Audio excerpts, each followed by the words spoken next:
Our appetite for electronics is growing. We are becoming more and more addicted to our devices, but the question becomes, what happens when we are done with them?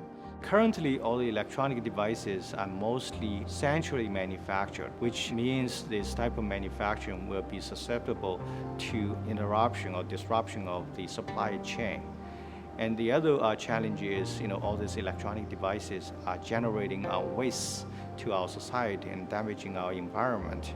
We are starting to think that maybe we should have to rethink that do we need all this fancy electronics that are not degradable at all for everything that we do.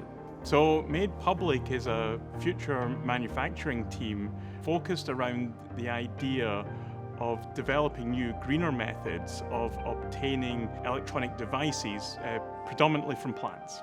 So we are starting with raw materials that go into the sensor. These raw materials are from biomass, and then we're able to degrade the sensor and recover the components of it to be used again.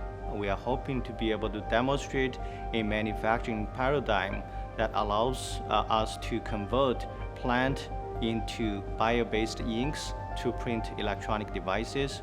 We further would like to democratize this manufacturing of electronic devices by enabling individuals to print their devices from home or a nearby library. I think that all research starts with an idea which seems far-fetched. Growing electronics from plants seems far-fetched, but more we dug into it, we see the possibilities. Many of these steps can now be done, showing up in research literatures. Our colleagues have made some of this possible already. So the question was, why not put it together from starting source of the plant and all the way to the printed electronics? We have a fairly large team of experts from 5 institutions. University of Chicago is the lead. We also have partnership with Northwestern University, University of Illinois Chicago, University of Illinois Urbana-Champaign, and Iowa State University. And Argonne plays a big role in all this. We maintain the data in Argonne. We have strong effort in roll-to-roll manufacturing in Argonne National Lab.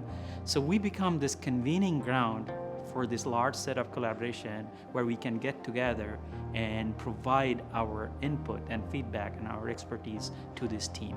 The Made Public project is really an example of convergent research. We needed all types of expertise in this project, from people who understand plant biology to people who understand the material science of using these different inks to those who can do the 3D printing itself. We also are bringing in team members who have expertise in machine learning because we want to design these processes and these sensors in the most efficient way possible.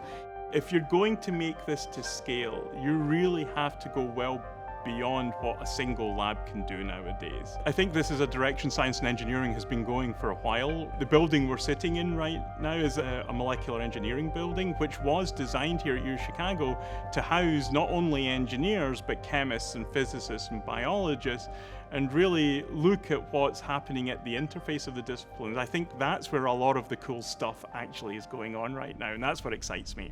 The general public will have access to all these different sensor designs that they can then print. One application we're particularly excited about is urban gardening. So if there are urban gardeners looking to address food deserts in cities, they might be able to use Made Public to print sensors that can help them monitor the components in the soil that comes from their compost piles that they're using to grow their food. So we believe that our research, although we are targeting simpler devices and heat sensor, photo sensors, nutrient sensors, that kind of electronics we want to print first as our target. But once you can do what we are trying to do, the door is wide open for high-value products, custom electronics, which are based on this material.